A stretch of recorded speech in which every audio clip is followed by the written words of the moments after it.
plein centre de Paris des murs de 8 mètres de haut. Une porte monumentale, la plus vieille prison de France, la maison d'arrêt de la Santé.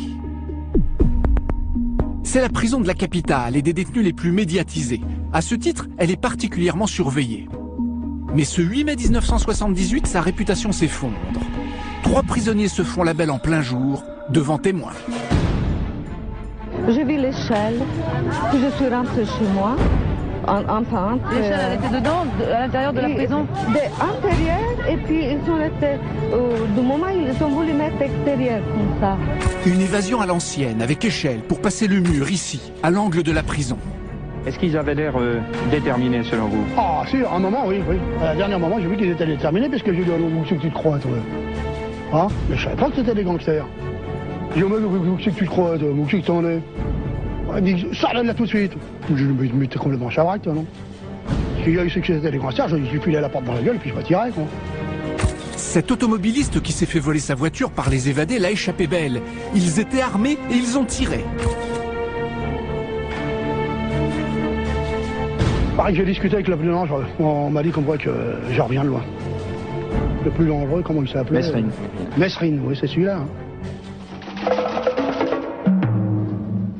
Oui, Jacques Mesrine s'est évadé. Une évasion de taille, puisqu'il s'agit de celui qui est considéré comme l'ennemi public numéro 1. Il en est à sa 3e évasion, tout aussi spectaculaire les unes que les autres. Et cette fois-ci, il est sorti de la prison de la Santé, en plein Paris, ce qui bien sûr est exceptionnel. Une évasion en force, avec fusillade. Un des complices de Mesrine a été tué par les policiers. Il est resté sur le carreau. Mais le plus incroyable, une évasion annoncée. 3 ans plus tôt, à la cour d'assises de Paris, qui l'a condamné à 20 ans de réclusion. Il lance alors aux juges et aux policiers « Je m'échapperai d'ici peu ». Alors comment l'ennemi public numéro 1 a-t-il pu s'évader et tromper tous ses gardiens, pourtant avertis? Nous allons refaire pas à pas l'itinéraire de son évasion au sein de la maison d'arrêt. Mélange d'audace inouïe et d'organisation minutieuse. Il va en fait profiter des faiblesses cachées d'une prison que l'on croyait très sûre. Car vous découvrirez l'univers carcéral qu'a connu Mesrine. Celui des QHS, ces quartiers de haute sécurité qui ont fait polémique à l'époque. Tout est basé sur la sécurité. Par exemple, vous voyez cette porte-là, elle n'existe pas en détention normale. Vous pouvez jamais parler à quelqu'un sans quelque chose qui vous sépare. Bon bah, vous avez le lit qui est scellé. C'est vraiment une torture, ça? Ça fait partie de... Psychiquement, ça fait mal.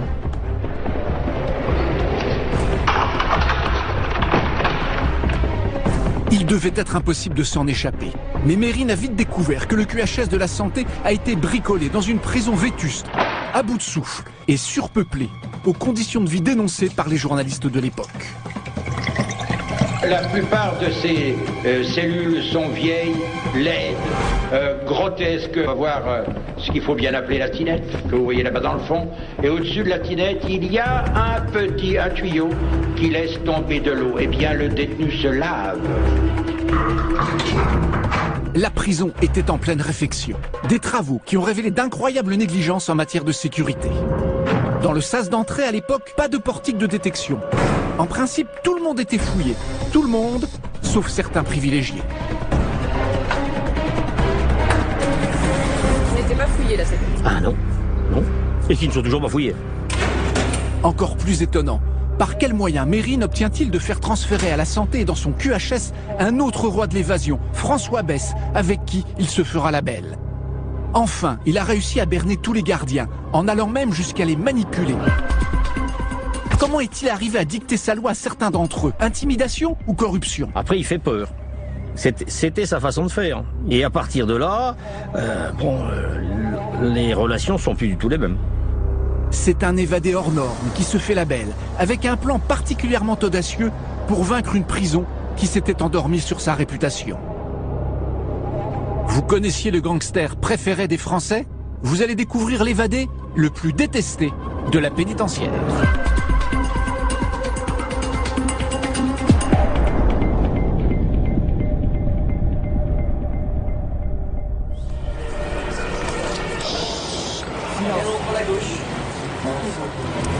quartier a été bouclé. Une dizaine de motards déboulent à l'entrée de la rue de la Santé à Paris.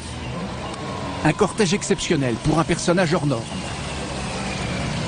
Nous sommes en 2001, les policiers escortent un homme dont les révélations risquent de mettre en cause des personnalités haut placées. Il est dans ce monospace, il s'agit d'Alfred Sirvin, qui sera condamné dans la spectaculaire affaire Elf, un énorme dossier de corruption. Il ne doit rien lui arriver, alors il est incarcéré ici, dans une prison qui a l'avantage de ne pas être trop loin du palais de justice. La prison de la Santé. Une maison d'arrêt devenue mythique, car elle est unique à Paris. Toutes les autres ont fermé. Elle accueille donc les protagonistes des grandes affaires du pays. C'est la prison des stars et des personnalités. Pour les avoir sous la main, les juges parisiens ont donc incarcéré ici Bernard Tapie, Pierre Botton, André Guelfi ou encore Loïc Le Floch-Prigent dans de grosses enquêtes politico-financières. Ils sont tous passés sous le grand portail, tous un peu surpris de ce qui leur arrive et toujours sous les flashs des photographes. Alors ils sont emprisonnés à part, dans cette aile de la Santé. C'est ce qu'on appelle le quartier VIP. Pour les protéger des autres détenus et aussi mieux les surveiller, ils sont enfermés dans ce couloir qui dessert 15 cellules refaites à neuf. Confort acceptable, des cellules doubles, mais pour une seule personne. Un luxe dans une période où les prisons sont surpeuplées.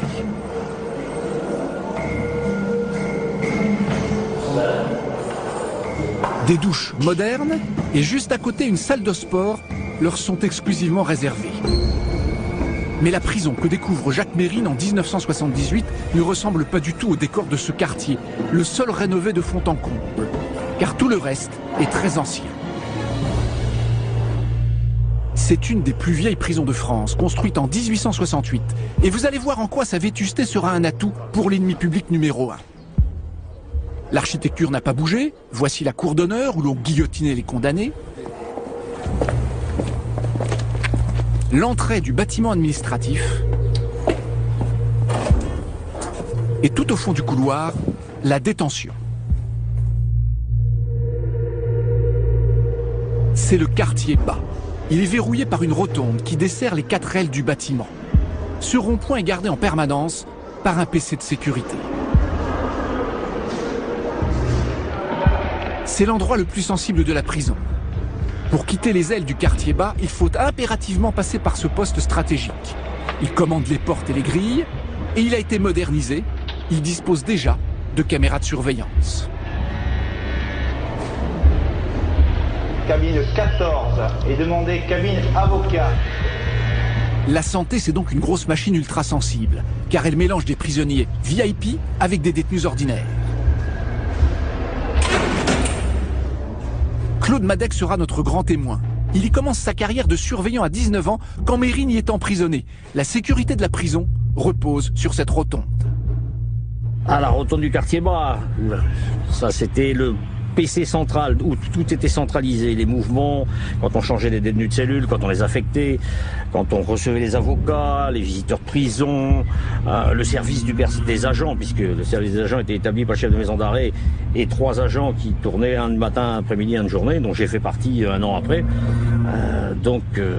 C'était le PC central, les voitures de palais, puisqu'il fallait commander les escortes pour les détenus dangereux. Là, on n'est pas le droit de se louper. Mais la prison de la capitale de la France était-elle à la hauteur du criminel qu'elle allait accueillir en 1975? Pas si sûr. Car peu de Français savent que Jacques Mérine est déjà un très grand professionnel de l'évasion. 6 ans plus tôt, en 1969, il s'envole pour l'Amérique du Nord et acquiert là-bas une irremplaçable expérience des prisons parmi les plus sécuritaires du monde. C'est à Montréal qu'il bascule dans le grand banditisme. Une affaire de kidnapping et de meurtre, et le voilà incarcéré au pénitencier de Saint-Paul. Une prison à l'américaine, comme il n'en existe pas encore en France. Une unité spéciale de correction avec miradors modernes, gardiens qui ne cachent pas leurs armes, et murs imposants. Rien à voir avec les vieux quartiers de la Santé. Surtout le bâtiment disciplinaire, une aile à part où sera incarcéré Mérine.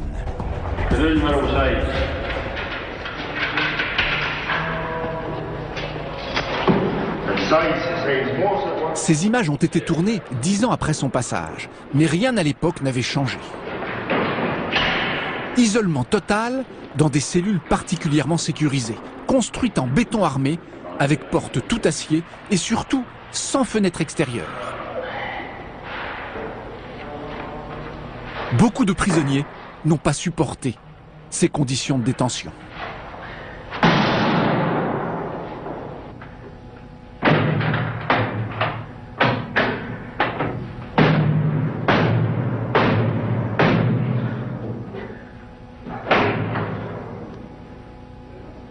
Les sentences pour des choses semblables, ça peut être du jour de trou dans le trou, là, au B14, ça. Ben non, du deadlock. Du deadlock, c'est qu'il t'enferme dans ta cellule de 7h à 11h le soir. C'est pareil comme s'il voudrait te faire mal, tu sais. Mérine vit très mal sa première expérience de quartier de haute sécurité. Il contacte les journalistes via ses avocats et lance une campagne de presse contre le pénitencier, accusé d'abriter une chambre à gaz pour étouffer les détenus. Il donnera par la suite des interviews contre ses méthodes sécuritaires. Je m'appelle Jacques Mérine. Messieurs les journalistes, le but de cet enregistrement est simplement de vous faire connaître les conditions de vie exactes qu'avaient les détenus à l'unité spéciale d'opération. Un homme est extrêmement dangereux du jour où il n'a plus rien à perdre. Mais si vous agissez en chien, vous n'attendez pas à ce que nous on agisse en colombe. La prison n'a bien sûr pas de chambre à gaz, mais il a réussi à déstabiliser la direction. Le Français a créé l'amalgame avec les grenades lacrymogènes utilisées parfois pour calmer les récalcitrants. Philippe Roisès est documentariste. Il travaille sur Mérine depuis 15 ans, notamment sur sa période canadienne. Et selon lui, il a été traumatisé par son passage là-bas. C'était vraiment les récidivistes, les obsédés de l'évasion qui étaient tous là. Du coup, une surveillance accrue. C'était quand même un bloc de béton où il n'y avait aucune fenêtre. On appelait ça le sous-marin. C'était une présence en cellule très très longue. Des lumières allumées tout le temps, des gardiens qui marchaient au-dessus des têtes pour surveiller, avec des hublots au-dessus de chaque cellule, mais pas de lumière de jour, du jour direct qui rentrait. Non, c'était assez éprouvant. Le 21 août 1972, après avoir repéré le point faible de la prison, des cours mal sécurisés par des clôtures, il les cisaille et parvient à s'échapper avec 5 complices. 6 évadés d'une unité spéciale de correction, les Canadiens n'en reviennent pas. Et ils n'ont encore rien vu. 2 mois plus tard, Mérine revient surarmé avec un complice, Jean-Paul Mercier. Et il donne l'assaut de la prison pour tenter de libérer d'autres détenus. Mais des voitures de patrouille les interceptent avant les clôtures, c'est la fusillade. Il doit battre en retraite et réussit à s'enfuir sans se faire arrêter.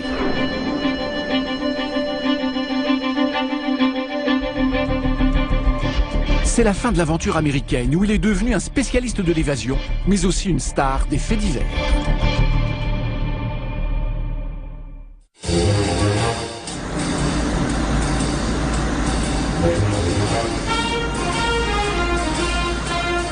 À l'occasion d'un de ses transferts sous escorte au Canada, Mérine salue à la manière d'un président les photoreporters qui l'attendent à l'aéroport de Montréal.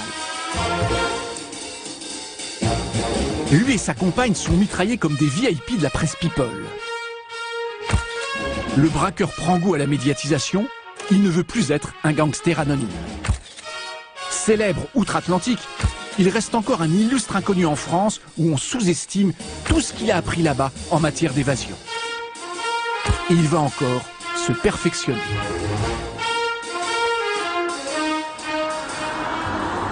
C'est à Compiègne que Mérine va devenir l'évadé public numéro 1. Nous sommes en 1973, quelques mois après son retour en France où il s'est fait bêtement serrer. Pendant qu'il était au Canada, il avait été condamné ici en son absence pour une affaire de chèques sans provision.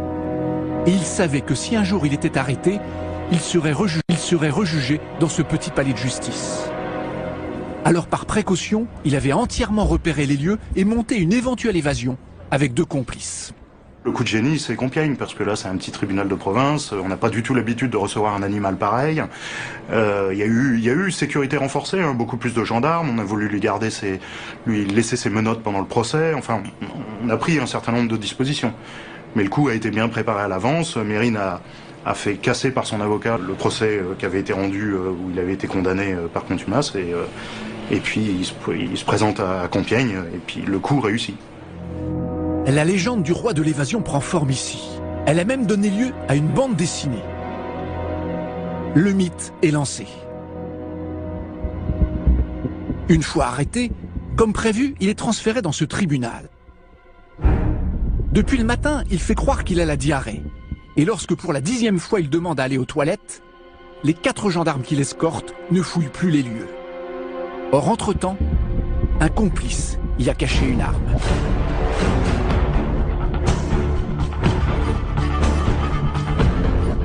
Il la dissimule sous sa veste et se laisse conduire dans la salle d'audience où il a affaire à un juge de remplacement.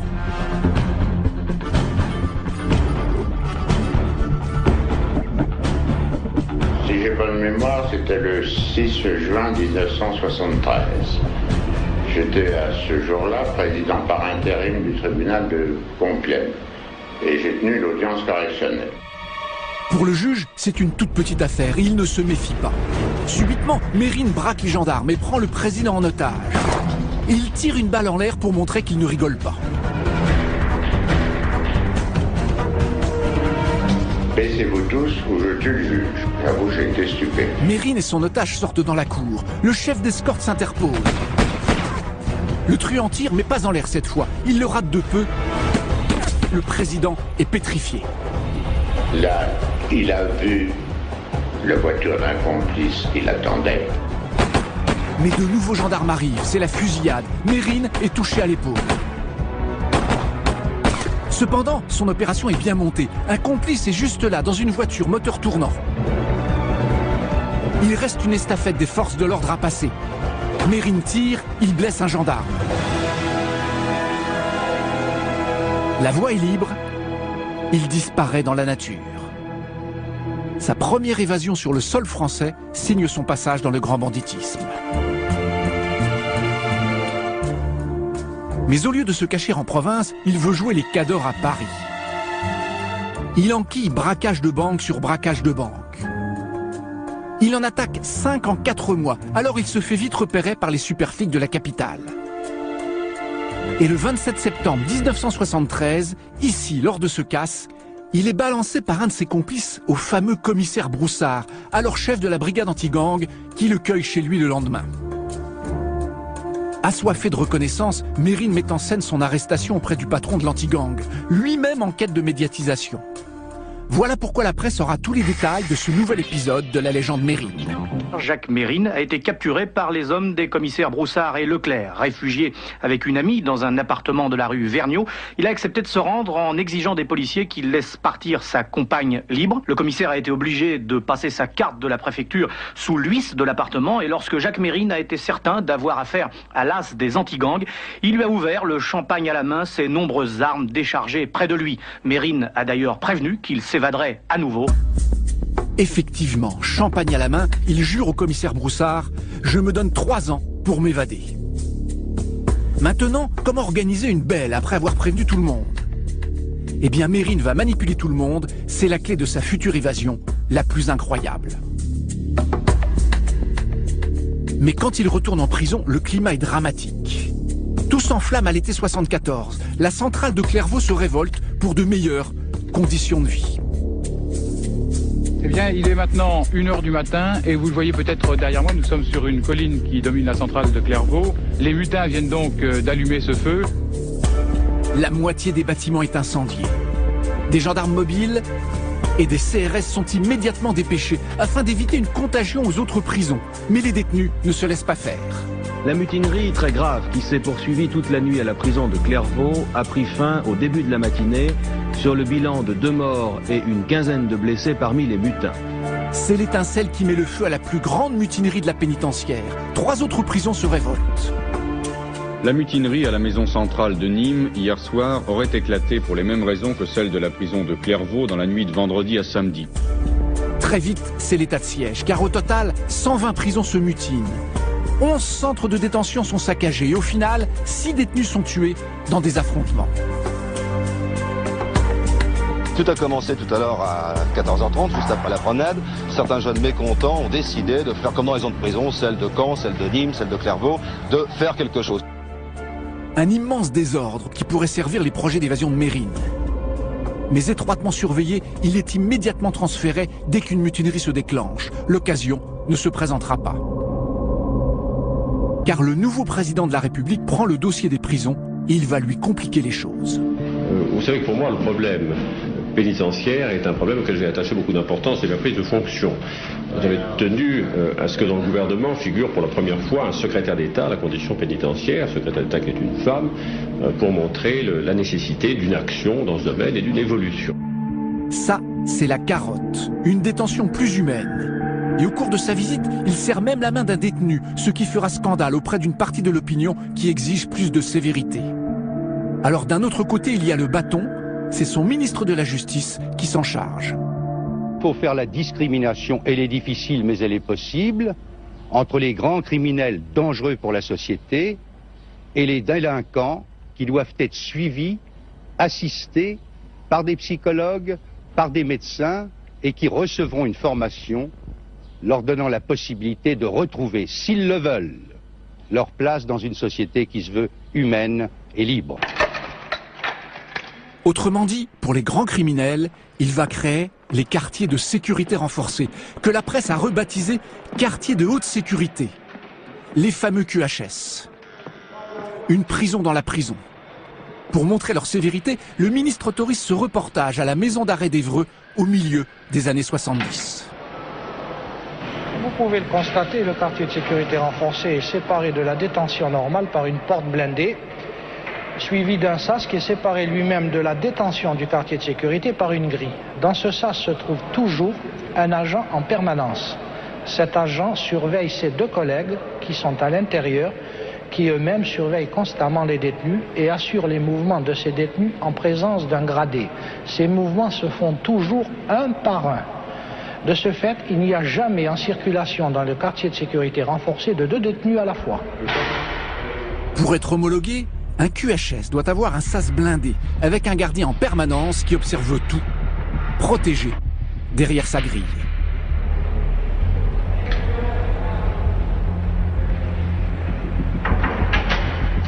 Ensuite, il ne faut jamais faire sortir 2 détenus de leur cellule dans les coursives en même temps. Tous les déplacements se font un par un, avec 3 gardiens. Et règle numéro 3, ne jamais placer 2 détenus ensemble dans la petite cour de promenade. Mais ces règles seront-elles vraiment respectées dans tous les QHS de France? C'est bien le problème que va vite identifier Mérine, car il va en visiter plusieurs.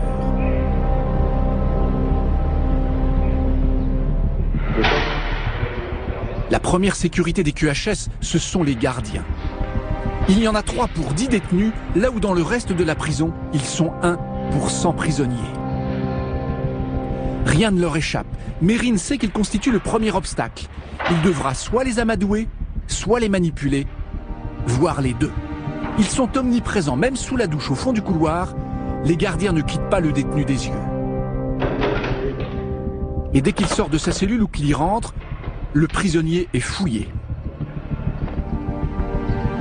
Bon, allez, déshabillez-vous. Complètement. Vous mettez dans le coin. Et vous passez les affaires par ici.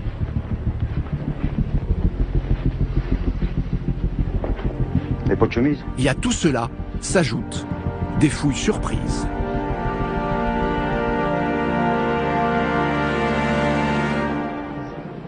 C'est une fouille surprise qui est décidée le matin lorsque j'arrive prendre mon service. C'est moi qui établis les fouilles sur un cahier. Alors sur un cahier, je donne 2 noms de détenus, un le matin, un l'après-midi. Et ces deux détenus, en principe, sont fouillés corporellement ici, dans ce local. Pour éviter que ces fouilles soient trop approfondies, Mérine devra imaginer une astuce afin d'endormir la surveillance des gardiens. Puis il y a les parloirs, là encore spécialement aménagés au QHS et renforcés par rapport à la détention normale. Les parloirs de la détention normale ont été construits avec des panneaux de bois. Ceux-ci ont été construits avec des agglomérés de ciment, ce qui élimine totalement le passage de lames de scie à travers les jointures. Le seul point de communication qu'a le détenu est l'hygiaphone. Les parloirs QHS doivent être en ciment, du sol au plafond, avec grille à l'entrée. Mais là encore, Mérine en trouvera avec porte vitrée et faux plafond en bois qui se révéleront des caches précieuses. Enfin, il y a les cellules, elles aussi spéciales. La porte en bois est doublée d'une grille avec un passe-plat pour ne pas avoir à l'ouvrir au moment des repas. Comment faire ouvrir cette grille pour s'échapper? Encore un obstacle pour Mérine. Puis, il y a la fenêtre. La fenêtre, bon, vous avez les barreaux, c'est dans toutes les prisons, mais derrière, c'est bouché. Vous n'avez aucune vision, le champ de vue est complètement bouché. Des vitres opaques. Mais Mérine aura absolument besoin de voir ce qui se passe dehors pour son évasion. Bref, comment va-t-il se débrouiller pour s'arracher de ces redoutables QHS?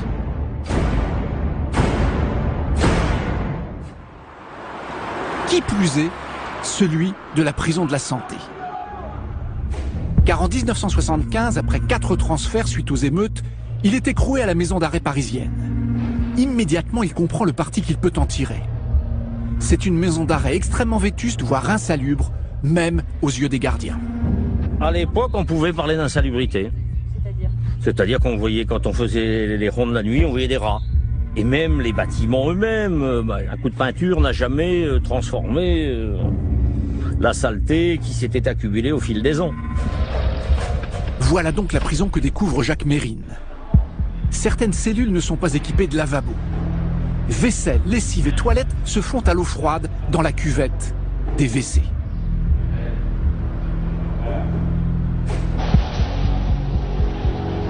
Quant aux douches, 3 fois par semaine, elles sont dans un état lamentable. Peinture rongée par l'humidité, tuyaux complètement rouillés, murs décrépits. Des pièces sinistres, plongées dans une semi-pénombre.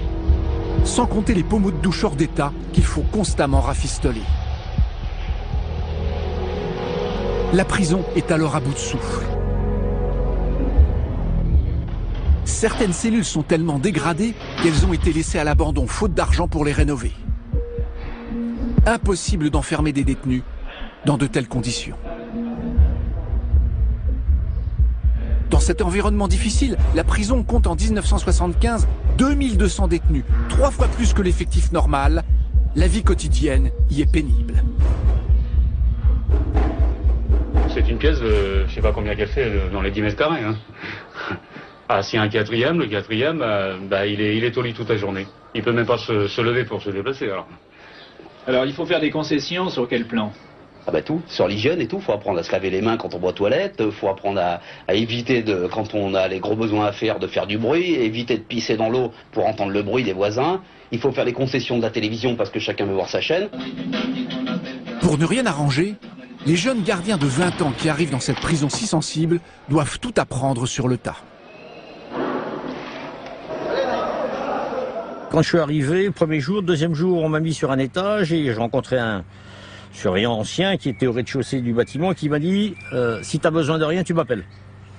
Donc la formation, on se la fait très vite quand on a 140 détenus à l'étage, 4 par cellule. On a très vite compris comment ça marche. Donc en peu de temps, défaut de formation, de toute façon comme je ne savais pas ce que c'était, à part ce que j'avais vu à Brest et à Caen, après on se fait son idée et puis on se débrouille comme on peut. À cette époque, la Santé compte 2 quartiers sensibles qui sont les mieux entretenus et les plus surveillés. Tout d'abord, l'infirmerie. Entièrement rénovée, claire et propre, elle servait aussi de quartier VIP pour les personnalités à la santé fragile qu'il fallait absolument soigner en vue des instructions ou des procès. Puis, juste en dessous, situé au rez-de-chaussée d'une des ailes du quartier en étoile, le mitard. Pour y accéder, il faut passer par la rotonde qui verrouille tous les bâtiments. On y enferme les fortes têtes jusqu'à 45 jours après le passage devant le prétoire, le tribunal intérieur de la prison. Pour la promenade, Ils ont droit à des petites cours spéciales.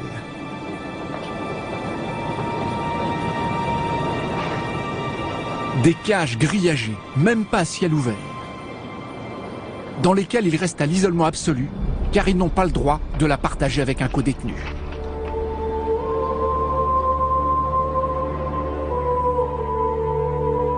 C'est ici que Mérine élaborera ses plans d'évasion, en analysant avec minutie les grands moments de la vie de la prison.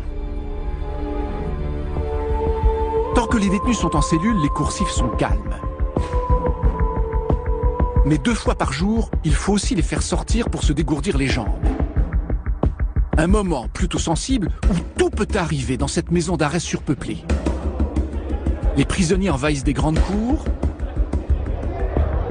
Elles sont surveillées d'en bas par les gardiens, qui se retrouvent eux-mêmes enfermés dans des couloirs grillagés. Ou alors, ils se réfugient en haut, hors d'atteinte, dans des petits miradors.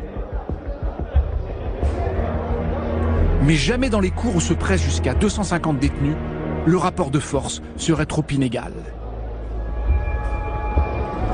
Et la vétusté compromet la sécurité de l'ensemble de la prison. Les fenêtres au milieu des années 70 sont simplement baraudées. La santé décide de les faire renforcer par des grillages supplémentaires. Mais pendant ces travaux, la surveillance se relâche.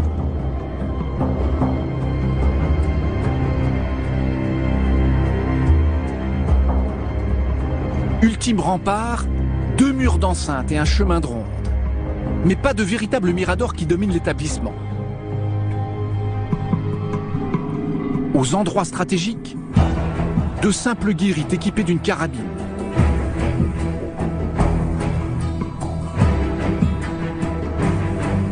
Et encore, à l'époque de l'ennemi public numéro 1, elle n'était pas en hauteur, mais à même le sol.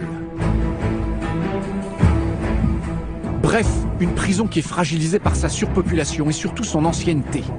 La discipline s'en ressent quelque peu. Claude Madec l'avait remarqué dès sa première journée. Première journée, ça a été la visite de l'établissement. Et à la fin, la rencontre avec le chef de maison d'arrêt. C'est vrai que je m'étais permis de lui dire que je trouvais que c'était un petit peu le bazar, pour rester poli, par rapport à la maison d'arrêt de Caen qui était très disciplinée. La maison d'arrêt de la santé, c'était grande circulation entre les avocats qui étaient à mi-chemin entre le quartier haut et le quartier bas. Les détenus circulaient, que ce soit pour l'infirmerie, pour les avocats, pour le palais de justice, pour les parloirs famille. Donc effectivement, il y avait tout le temps des gens en civil qui se promenaient dans les couloirs. Et donc il n'est pas toujours facile. Il n'est pas facile de savoir qui était qui, surtout quand on arrive d'un établissement qui était très carré. Et c'est dans ces conditions que le ministère de la Justice décide d'y créer un QHS, juste avant l'arrivée de Mérine. Et il va se rendre compte qu'il n'est pas aux normes. Impossible d'en construire un vrai comme à Évreux. La prison est trop vétuste. On a bricolé un sous-QHS. Faute de place, il est installé dans le mitard, le quartier disciplinaire. À gauche, en entrant, l'administration a bricolé un parloir. Mais ici, pas de séparation ou digiaphone, pas de mur en béton, mais un simple faux plafond en polystyrène et une simple porte vitrée. Puis suivent les cellules du QHS, séparées du reste du mitard par une seule grille. Mais sans sas de sécurité avec un surveillant de garde comme à Évreux. D'un côté, les cellules disciplinaires et à droite, le prétoire, le tribunal interne de la prison, où l'on juge les infractions au règlement. Et c'est un point faible, car 3 fois par semaine, les 2 sous-directeurs et le chef de détention s'y rendent pour juger les détenus indisciplinés. À eux 3, ils ont la plupart des clés de la prison. Le tout à quelques mètres du QHS par lequel ils doivent obligatoirement passer. Enfin, dernier bricolage, dans le bâtiment du QHS, les fenêtres ne sont pas toutes occultées. Mérine peut voir ce qui se passe dans la grande cour. Seules les portes ont bien été renforcées par la grille passe-plat, mais c'est insuffisant. À partir du moment où on essaye d'aménager un quartier différent dans un établissement qui est déjà surpeuplé, parce qu'à l'époque c'était surpeuplé, et ben on a fait ça là où on a pensé que c'était le meilleur endroit. Alors qu'effectivement c'était totalement inadapté à la situation. Le QHS est mal sécurisé. Voilà pourquoi Mérine va tout faire pour y rester. Son unique moyen, c'est le palais de justice de Paris. Tant qu'il a des dossiers à l'instruction ici, il a toutes les chances de ne pas être transféré dans une autre prison en province. Alors il s'accuse même de meurtres imaginaires et engage pour chaque affaire un avocat supplémentaire. À la fin, il en a 17. C'est un élément décisif de sa stratégie d'évasion. Tous les jours, ils viennent le voir au QHS, ce qui lui permet de gagner en liberté de mouvement. Il sort constamment de sa cellule pour aller au parloir. Est-ce que ça pose un problème en termes de sécurité? Ça oui, parce que à chaque fois que il faut sortir ces gens-là de leur cellule, il faut les accompagner, c'est la fouille, donc ce sont encore des moments de tension, parce que là, effectivement, on sait qu'on va aller vers un moment de tension supplémentaire. Donc plus il y a de visites d'avocats, à chaque fois c'est la fouille, à chaque fois il va provoquer... parce que c'est inéluctable. Donc effectivement, moins on voyait de visites, je dirais, pour ces gens-là, et mieux on se porte. Il trouve ensuite un autre moyen pour tenter d'alléger la sécurité. Il lance via ses avocats une campagne anti-QHS. À l'époque, le débat fait rage contre ces quartiers sécurisés, accusés de transformer les prisonniers en bêtes fauves. Tous les détenus étaient très remontés, à commencer par ceux du QHS modèle d'Évreux. Vous avez le lit qui est scellé. Vous avez le tabouret qui est scellé. Alors, à chaque fois que vous voulez vous asseoir pour écrire, pour manger, vous prenez la manie de le tirer à vous. Et c'est vraiment une torture, ça? Ça fait partie de... Psychiquement, ça fait mal. Moi, j'ai plutôt l'impression qu'on m'a mis aux oubliettes. Hein? On m'a dit, bon, bah, il a fait une bêtise, allez hop, illuminé. La polémique gagne la télévision. Opposants et partisans des QHS s'étripent sur les plateaux des magazines. Les quartiers de sécurité renforcée font partie du système normal pénitentiaire. C'est une prison dans la prison. C'est une prison dans la prison, en un sens où oui. Une forme de torture. Je ne dis pas que ce soit idéal. Que le fait d'être soumis à l'isolement vous détruit une personne. On ne peut pas être entièrement d'accord, vous le comprendrez, avec ce qui vient d'être dit. C'est ce que les détenus appellent un traitement concentrationnaire. Mérine poursuivra même après son évasion cette campagne de presse où il réédite la bagarre contre les QHS du Canada qui selon lui a inculqué la haine. Il tente de gommer son image de gangster violent pour celle d'un Robin des Bois plus sympathique. Vous comprenez, j'ai pris la haine en quartier de sécurité. Comprenez une chose, quand vous voyez qu'on vous défend, on vous déchire les photos de votre femme, qu'on vous supprime une lettre de votre femme, c'est dans le seul but de détruire un homme. Moi, on me l'a fait. Un type qui est enfermé dans un quartier de haute sécurité, que doit-il faire? Accepter? S'écraser? Se laisser humilier? Se laisser déshumaniser? Se laisser détruire et ne pas bouger? Moi, j'ai pas accepté cette destruction. Mais surtout, ce débat en fait une personnalité médiatique quasi intouchable. Des paparazzis le photographient depuis les immeubles alentours lors de ses promenades. Certains gardiens en ont peur, ils commencent à les déstabiliser.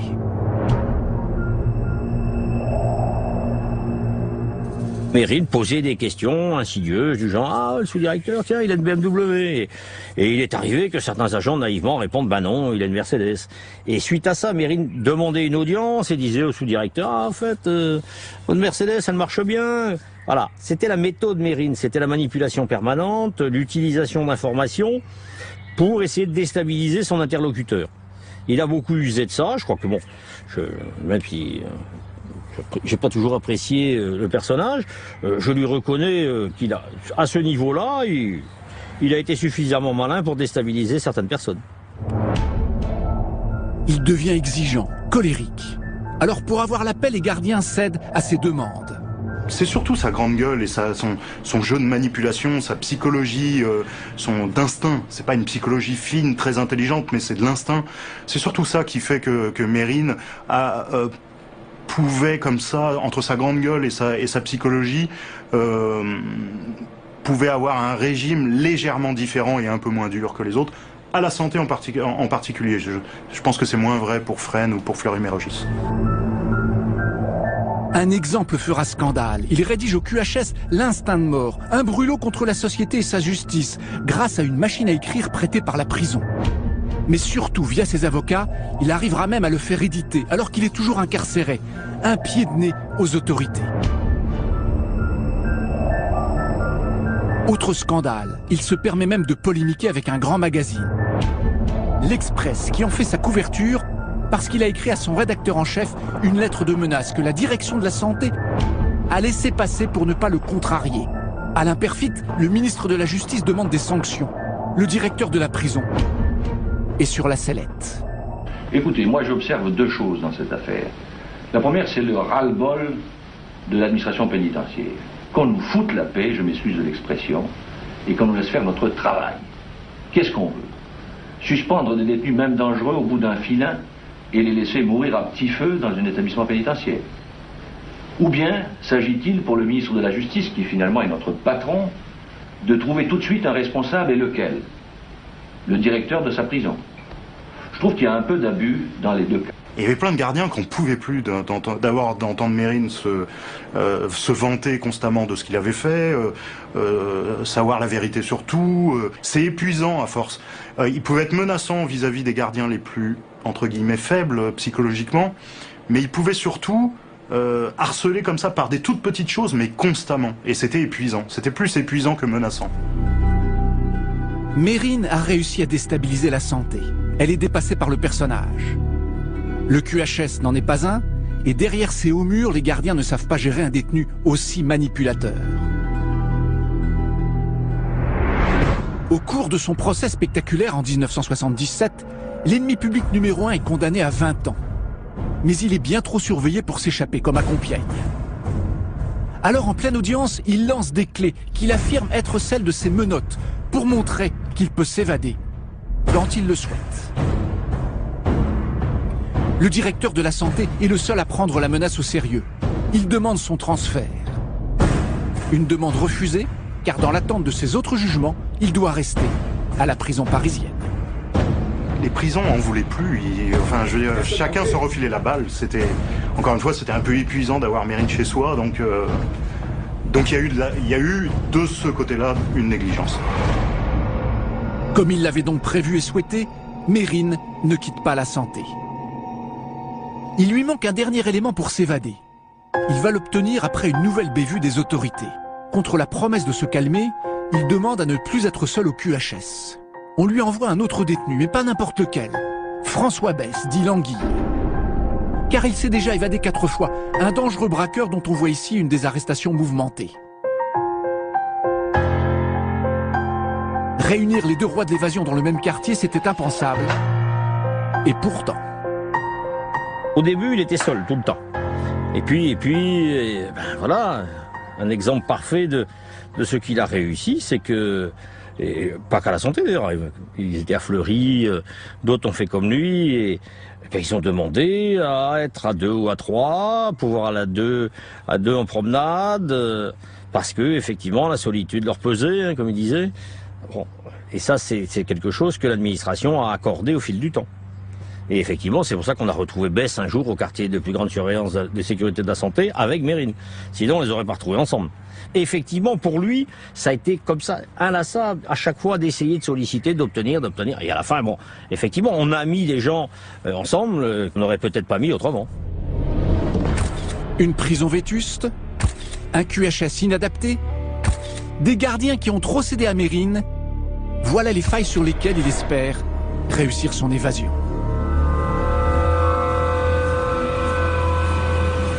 9h du matin, c'est une nouvelle journée de routine qui commence à la prison de la santé.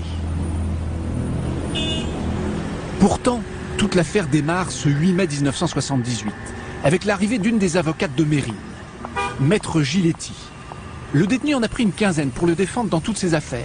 Le 8 au matin, parce que ça quand même, je suis pas prêt à l'oublier, le 8 au matin, j'ai relevé toutes les visites de Mérine au cours du premier semestre 78 et tous les courriers à qui il les envoyait. Effectivement, il avait de très nombreux avocats. Combien ? 16, je crois. 16 ou 17. Il y a certains avocats qui ont accepté en certaines occasions. Bon, là en l'occurrence, on n'a jamais eu la preuve, mais... En clair, la police a soupçonné des avocats d'avoir aidé Mérine à préparer son évasion. Et vous allez comprendre pourquoi. Maître Giletti croise alors devant l'entrée 2 policiers en faction. C'est la règle à l'époque. Dans le sas d'entrée, pas de détecteur. Et en tant qu'avocate, elle n'est pas fouillée. Pas plus que sa grosse serviette. Les gardiens ne savent donc pas ce qu'elle transporte. Il n'y avait aucun portique de détection dans aucun établissement pénitentiaire de France, ce qui fait que les gens rentraient comme ça et qu'il n'était pas question de fouiller ni les familles, ni les visiteurs de prison, ni les avocats, ni quelques personnes qui venaient à l'intérieur de l'établissement. Donc, il ne restait la seule fouille effective, c'était la fouille du détenu. Donc c'est pour ça que quelque part, les détenus ont plus subi à ce moment-là les fouilles encore que maintenant, parce que effectivement, il n'y avait aucun contrôle des personnes qui venaient de l'extérieur. Elle traverse la cour d'honneur et le bâtiment administratif où se trouve le bureau du directeur Hubert Bonaldi. Pour la deuxième fois, il a demandé le transfert de Mérine dans une autre prison dotée d'un vrai QHS. Encore refusé. Maître Giletti emprunte le couloir qui mène à la détention. Puis elle traverse la rotonde, le point névralgique de la prison, le secteur le plus surveillé qui dessert tous les quartiers. C'est le poste qu'occupe ce matin Claude Madec. Entre les détenus, les gardiens, les visites, c'est l'heure de pointe et un peu la bousculade à la santé. Une bousculade dont veut profiter Mérine.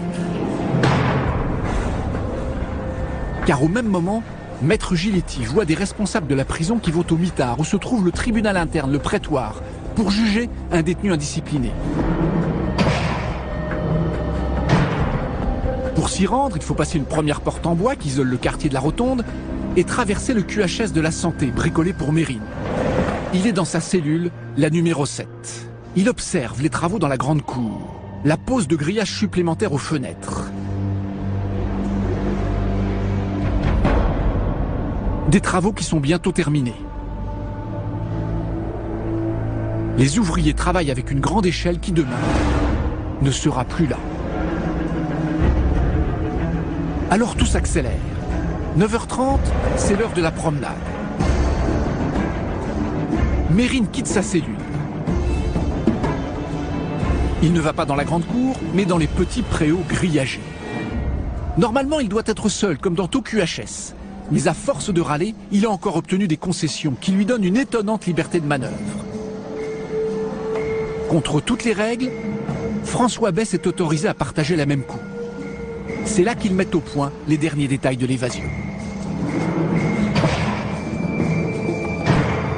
La pression, c'est ça aussi, c'est d'arriver à obtenir toujours un tout petit peu. Tous les jours, un petit peu.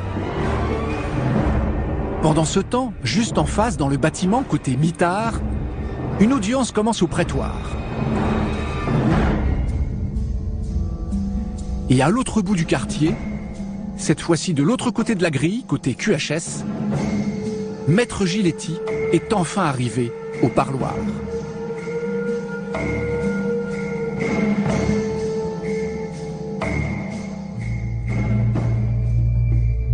Pour Mérine, la promenade est terminée. Il s'apprête à remonter alors au quartier de haute sécurité. C'est le top départ de l'évasion. Dans ses déplacements, il est constamment accompagné de 3 gardiens. Son premier problème, essayer de s'en débarrasser. Il a prévu de le faire au parloir avocat. Les surveillants restent en faction devant la porte de la petite pièce qui ne ferme pas à clé. Et c'est à ce moment que Mérine leur demande d'aller chercher son dossier d'instruction qu'il a prêté à François Besse. Les gardiens acceptent pour éviter tout incident avec Mérine. Et ils y vont tous les 3, comme l'exige le règlement, pour ouvrir une cellule. Erreur fatale. Le gradé a accepté ce qu'il n'aurait pas dû faire, est allé jusqu'à la cellule de Besse et qui leur a dit « Oui, j'ai le dossier, mais vous voyez, il passe pas dans la grille puisqu'il y a ce qu'on appelle un passe-plat. Il passe pas, donc faudrait m'ouvrir. » Pendant ce temps, tout se joue au parloir qui n'est ni surveillé ni verrouillé. D'après Maître Giletti, Mérine monte sur la table et sort du faux plafond 2 revolvers, une corde et un grappin. Dans le couloir, les gardiens ont ouvert la grille de sûreté pour récupérer le dossier. Et là, effectivement, je dirais que le gradé a fait l'erreur. Mais bon, que peut-être tout le monde aurait fait, parce que quand c'était dans le quartier de plus grande sécurité, c'était Mérine, c'était... Voilà. Et a fait l'erreur, effectivement, au lieu de faire passer le dossier en plusieurs morceaux, je dirais, est tombé dans le piège tendu par Besse, qui lui a dit ça passe pas, et il a ouvert la grille. Besse se précipite et tente d'aveugler les gardiens avec de l'eau savonneuse, mais il a peu de chance à 1 contre 3. C'est alors que Mérine arrive à la rescousse avec ses armes. Ils sont maîtres des lieux, les gardiens ne peuvent rien faire. Peut-être que certains n'auraient pas accepté malgré tout ce que voulait Mérine, hein, parce que ça l'aurait obligé peut-être à tirer et là il restait dedans. Mais après il fallait aussi accepter de prendre le risque de se faire tirer dessus. Donc je comprends que le personnel, voilà, les 3 premiers ont été pris, hein, le bricard, les 2 surveillants ont été pris. Il libère alors le 3e détenu du quartier, un certain Carman Rive, condamné à 25 ans. Mais maintenant, comment sortir du QHS? Ils ont les clés des cellules et de l'étage, mais pas celles pour s'évader du quartier. Alors Mérine ouvre la grille qui donne accès au mitard et au prétoire. Il braque les 2 sous-directeurs et les gardiens en train de juger un détenu. Il tire le gros lot. Ils ont pris le trousseau de clés chez la maison d'arrêt. Le trousseau de clés le plus important de l'établissement. Puisque, effectivement, dans les établissements, il y a des trousseaux de clés, surveillant 2 clés, le gradé en a 6 ou 7, chef de maison d'arrêt en avait encore plus. Donc, ils se sont dit qu'en prenant le trousseau de clés du chef de maison d'arrêt, ils avaient la certitude d'ouvrir quasiment toutes les portes. Cette fois, il a toutes les clés du quartier, et même mieux. Il enferme les gardiens dans les cellules du QHS, après leur avoir volé leurs uniformes. Une astuce qui va se révéler décisive pour la suite de l'évasion.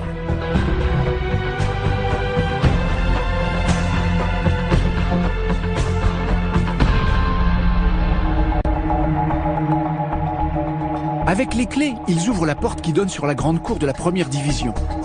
Et longent le grillage qui l'entoure, personne ne les remarque. Ils arrivent jusqu'à l'échelle et aux ouvriers qui sont en train de renforcer les fenêtres. Là, ils les braquent et leur ordonnent de les suivre. Mais impossible de passer par la rotonde, trop surveillée, même en tenue de surveillant. Seule issue, une porte qui permet de passer de la cour au chemin de ronde entre 2 murs. Normalement, elle est verrouillée, seulement voilà, ils vont profiter du laxisme qui règne alors à la santé.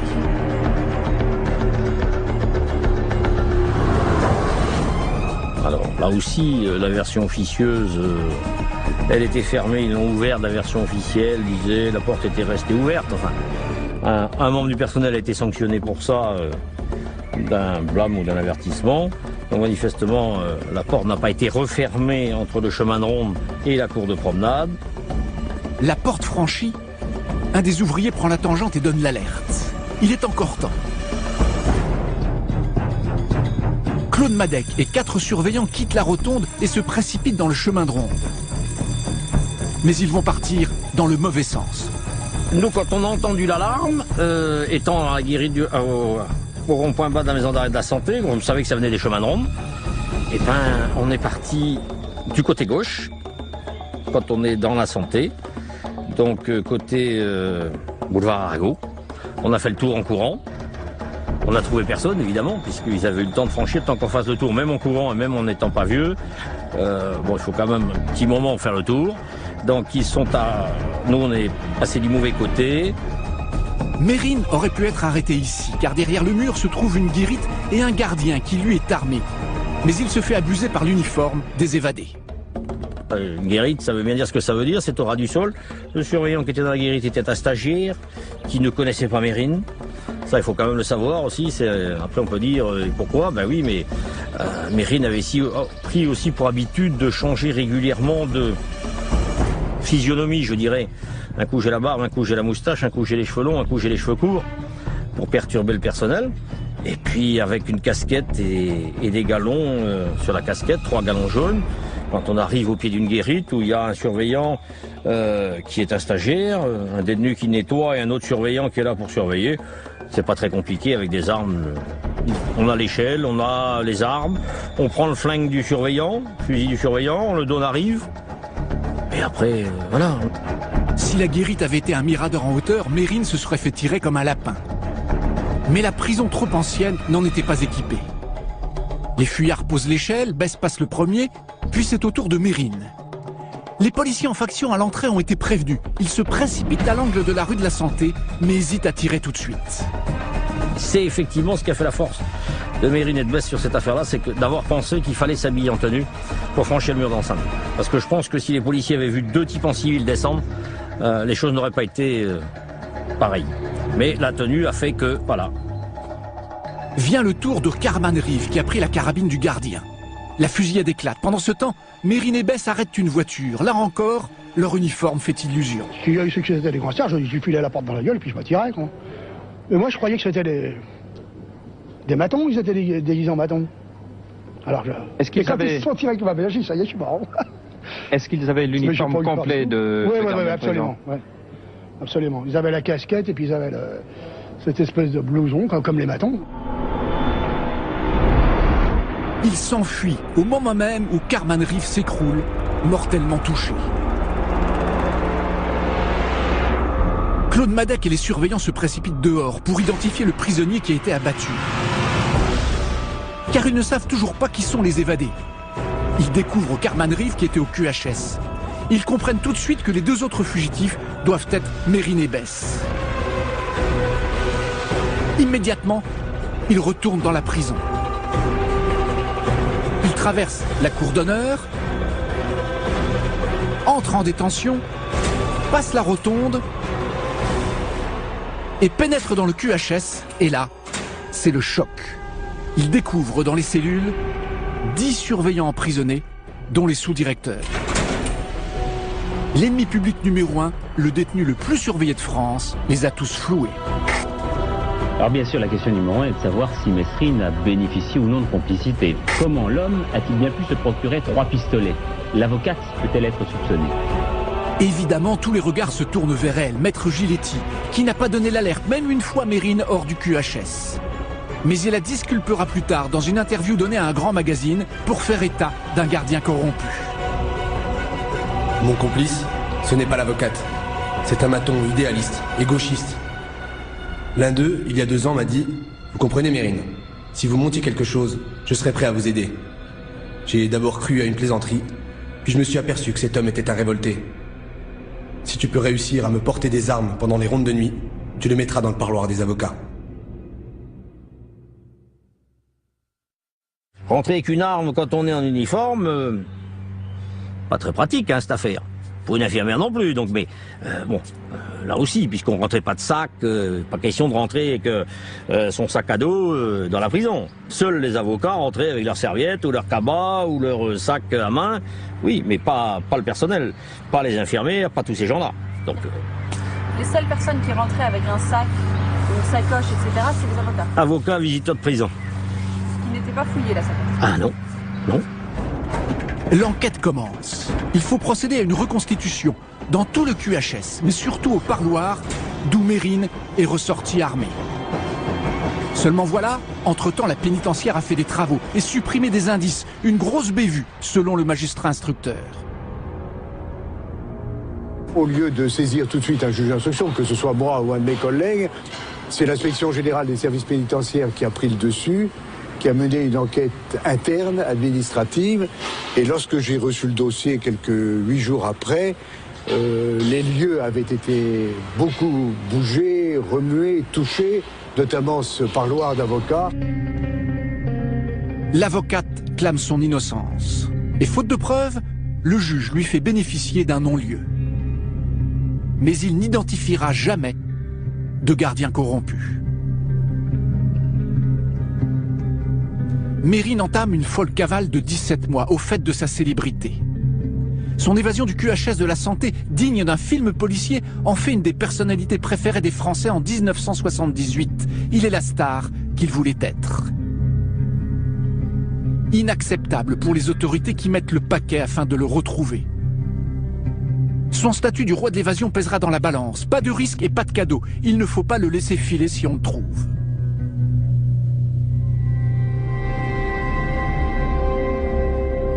Le 2 novembre 1979 à 15h15, porte de Clignancourt au nord de la capitale, sa voiture est bloquée par un camion banalisé de policiers en civil qui tire sans lui laisser le temps de riposter.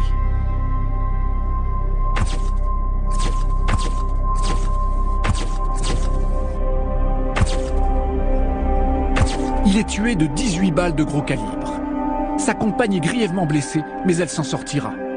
Dans une cohue indescriptible, les policiers ont un mal fou à extraire le corps du gangster. Mérine mort, la légende lui survivra. Et sa spectaculaire évasion de la santé y figure en très bonne place.